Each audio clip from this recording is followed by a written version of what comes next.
আপনি যদি 5 ওয়াক্ত নামাজ পড়েন, মাত্র 5 ওয়াক্ত নামাজ, অন্য কোনো আমলও না করেন, আপনার গান শুনতে ভালো লাগবে না। ঠিক আছে কথা? আর নবী সাল্লাল্লাহু আলাইহি ওয়াসাল্লাম কোনোদিন কোনো পাপ করেনই নাই, তার সমাজের এত জাহিলিয়াত তার কাছে ভালো লাগবে কিভাবে? এই জন্য তিনি হেরা গুহায় যেতেন। আপনি কি বুঝতে পারছেন কথা? এই জন্য তিনি হেরা গুহায় গিয়ে থাকতেন, একাকিত্ব অবলম্বন করতেন। সমাজের জাহিলিয়াত তার ভালো লাগতো না। এক পর্যায়ে আল্লাহ রাব্বুল আলামিনের পক্ষ থেকে সেই কাঙ্ক্ষিত সময় চলে আসলো, রমাদানুল মুবারক, লাইলাতুল কদর। ওহী চলে আসলো জিবরাইল আলাইহিস সালামের মাধ্যমে।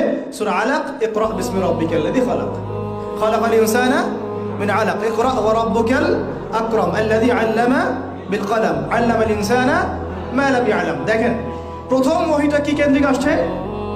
পড়াশোনা কেন্দ্রিক। আল্লাহ পাক কিন্তু বললেন না শিরক করো না, মূর্তি পূজা করো না, ব্যভিচারের কাছেও যেও না, তোমরা একে অপরকে হত্যা করো না, পর্দা করো, যাকাত দাও। আছে প্রথম ওহীতে কি আছে? পড়ো পড়ো পড়ো। এটাই আমরা বলি